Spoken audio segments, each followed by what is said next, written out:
अच्छा, नेक्स्ट जो है वो कल जो हमने स्टॉप किया था, ठीक है, तो हमने दो ब्रांचेस डिस्कस किए थे, उसमें से फिज़िकल और ऑर्गेनिक केमिस्ट्री हम डिस्कस कर चुके हैं, ठीक है।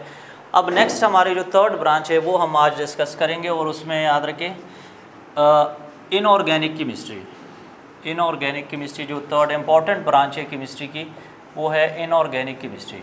ये इनऑर्गेनिक केमिस्ट्री याद रखिए, और ऑर्गेनिक केमिस्ट्री ये समझ ले, ठीक है, अपोजिट एक है, लेकिन कैसे है वो ज़रा देखें।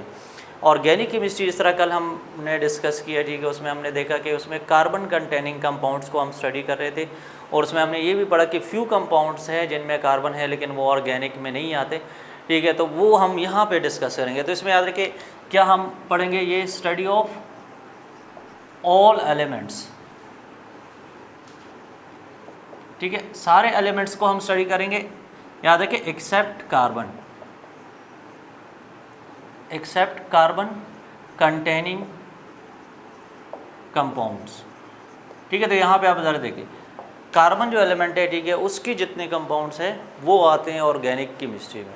कार्बन के अलावा जितने भी एलिमेंट्स हैं, ठीक है, जिस तरह आपको मैं बताया टोटल एलिमेंट्स जितने भी है, उनमें से याद रखिए एक एलिमेंट रिमूव कर ले, बाकी जो एलिमेंट्स हैं उनके जो कंपाउंड्स हैं वो याद रखिए वो आते हैं इनऑर्गेनिक केमिस्ट्री में, ठीक है। इनऑर्गेनिक केमिस्ट्री, इस तरह कार्बन डाइऑक्साइड हमने पढ़ा कि वो तो उसमें आते हैं, ठीक है, कार्बन है लेकिन वो उसमें नहीं आते, तो उसकी रीज़न हमने पढ़ी, ठीक है, कि वो इन कंपाउंड से प्रॉपर्टीज़ उनकी मैच होती है। जिस तरह आप मैं यहाँ पे एक कंपाउंड लेकर हूँ, ये देख लें H2O एक कॉमन सा कंपाउंड है, ठीक है, वाटर, कार्बन इसमें नहीं है, ठीक है, तो ये इनऑर्गेनिक केमिस्ट्री में आता है, ठीक है। इसके अलावा आप देख लें HCl देख लें, बहुत सारे कंपाउंड्स हैं, ठीक है, जो आगे हम डिस्कस करेंगे, ठीक है, वो याद रखिए आते हैं इनऑर्गेनिक केमिस्ट्री में। तो इनऑर्गेनिक केमिस्ट्री याद रखिए ये वो ब्रांच है जिसमें हम कार्बन के अलावा जितने एलिमेंट्स हैं उनको हम स्टडी करते हैं, ठीक है, उनके प्रॉपर्टीज़, स्टडी मीन्स कि उनके प्रॉपर्टीज़ देखते हैं, ठीक है, उनके स्ट्रक्चर्स देखते हैं, वो हम डिस्कस करते हैं।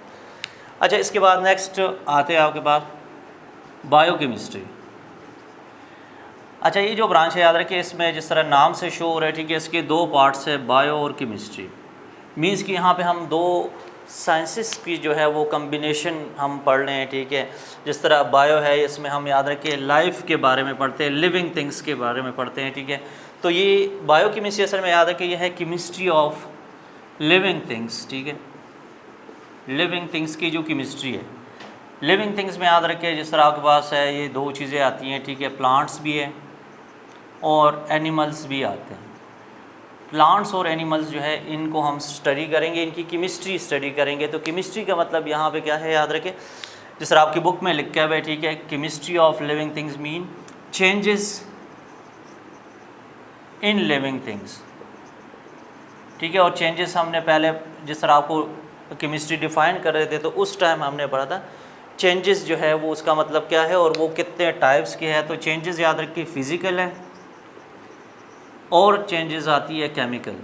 तो फिज़िकल और केमिकल चेंज, अब इसको हम अगर कंप्लीट करें डेफिनेशन को, तो याद है कि ये वो ब्रांच है केमिस्ट्री की जिसमें हम फिज़िकल और केमिकल चेंजेस पढ़ते हैं इन लिविंग थिंग्स, ठीक है। Branch of chemistry that deals with the physical and chemical changes in living things, ठीक है। फिज़िकल एंड केमिकल चेंजेस कैसे है, एक एग्जांपल अगर आपको तो, ठीक है, जिस तरह प्लांट्स है तो उसमें फ़िज़िकल चेंज क्या है, ज़रा प्लांट्स ग्रो करते हैं, ठीक है, तो उनके जो है वो हाइट इंक्रीज़ होती है। जो ह्यूमन बीइंग्स है उनकी हाइट इंक्रीज़ होती है तो वेट इंक्रीज़ हो जाती है। तो याद रखें ये फ़िज़िकल चेंज में आते हैं। केमिकल चेंज का मतलब है जिस तरह प्लांट्स के अंदर फोटोसिंथेसिस है, रेस्पिरेशन है, रिएक्शंस इन्वॉल्व होते हैं जहाँ पे, तो वो याद रखें केमिकल चेंजेस में आते हैं, ठीक है। तो केमिकल और फिज़िकल चेंजेस कोई सी भी हम अगर पढ़ें लिविंग थिंग्स के अंदर, याद रखें, तो वो याद रखें ये बायोकेमिस्ट्री में आते हैं। अच्छा, इसके अलावा याद रखें ये तो आपके पास है ब्रांच ऑफ केमिस्ट्री जो कि लिविंग थिंग्स के बारे में है। नेक्स्ट इसमें फिफ्थ जो ब्रांच है वो है इंडस्ट्रियल केमिस्ट्री। जिस तरह नाम से शोर है, ठीक है, इसमें हम इंडस्ट्रीज़ के बारे में पढ़ेंगे, ठीक है, जो कि जो कि आपके पास इंडस्ट्रीज़ याद रखिए एक ऐसी चीज़ है जो कि ह्यूमन बीइंग्स के लिए जो है वो लाइफ को इजी बनाने के लिए डिफरेंट जो है वो इंडस्ट्रीज़ है और उसमें हम यूज़फुल चीज़ें बनाते हैं। तो इंडस्ट्रीज़ याद रखिए ये इसमें क्या होता है, हम डिफरेंट चीज़ों को मैन्युफैक्चर करते हैं, ठीक है, और उससे क्या होता है, उससे हमारी लाइफ इजी हो जाती है। तो वो यहाँ पे हम देखते हैं कि इसमें हम क्या पढ़ेंगे, methods and use of technology. यहाँ पे हम क्या स्टडी करते हैं, मेथड्स हम पढ़ते हैं, ठीक है, एंड यूज़ ऑफ टेक्नोलॉजी, ये दो चीज़ें हम पढ़ेंगे, ठीक है। ये किस चीज़ के मेथड्स और उसके टेक्नोलॉजी को कैसे यूज़ करते हैं, ठीक है। तो याद रखिए ये दोनों चीज़ें हम इसलिए करते हैं ताकि हम यूज़फुल चीज़ें बनाएं, ठीक है। याद रखिए हर यूज़फुल चीज़ के बनाने के लिए, ठीक है, हम जो है वो ये दो चीज़ें याद रखें किस लिए होते हैं, to produce useful substances, useful products लिख लें, ठीक है, यूज़फुल सब्सटेंसेस लिख लें, ठीक है। तो याद रखिए ये वो ब्रांच है जिसमें हम मेथड्स पढ़ते हैं, क्योंकि याद रखिए जो भी चीज़ हम मैन्युफैक्चर करते हैं तो उसका एक प्रॉपर प्रोसीजर होता है। जिस तरह सपोज़ मेडिसिन हम जो है वो मैन्युफैक्चर करते हैं, प्रिपेयर करते हैं, तो उसका एक प्रॉपर मेथड होता है, उस मेथड से हम उसको प्रिपेयर करते हैं, उसके अंदर जितनी चीज़ें होती हैं उनको एक प्रॉपर तरतीब से मिक्स करके उसको मैन्युफैक्चर करते हैं। अच्छा, इसी तरह याद है कि हर चीज़ को मैन्युफैक्चर करने के लिए एक टेक्नोलॉजी यूज़ होती है, डिफरेंट मशीनरीज यूज़ होती है। तो वो जो टेक्नोलॉजी है वो तो याद है कि हर इंडस्ट्री के स्पेसिफिक मेथड्स होते हैं और टेक्नोलॉजी वो यूज़ करते हैं और उससे यूज़फुल चीज़ें बनाते हैं, ठीक है। तो आगे याद रखें, इसमें एक चीज़ याद है कि ये जो हम प्रोड्यूस करते हैं यूज़फुल प्रोडक्ट्स, तो बुक में लिखा हुआ है लार्ज स्केल।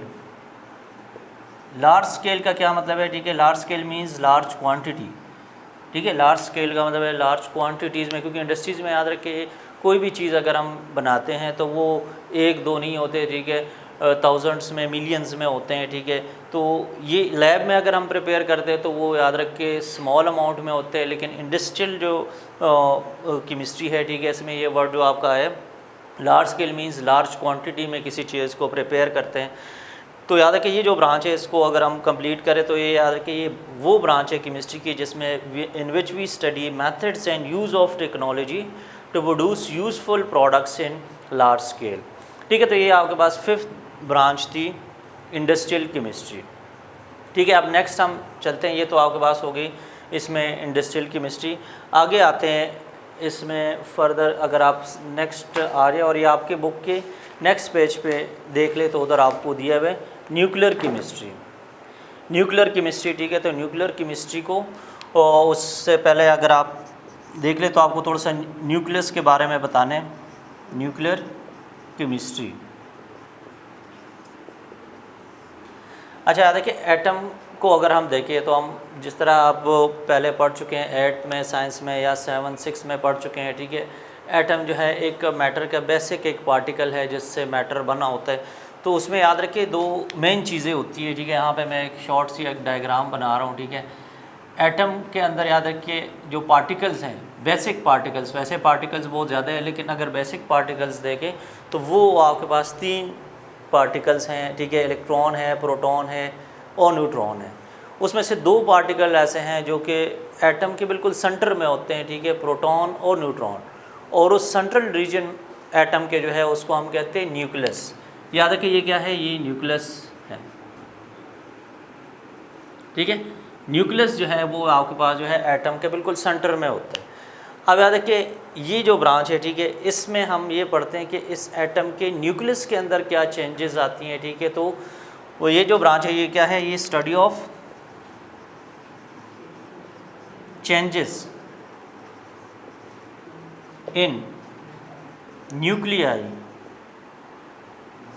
ऑफ एटम्स, ठीक है। एटम के जो न्यूक्लियाई है, ठीक है, उसके अंदर जो चेंजेस आती है, ठीक है, मींस प्रोटॉन जो है रिमूव हो रहे हैं या ऐड हो रहे हैं, तो इसको हम कहते हैं न्यूक्लियर केमिस्ट्री।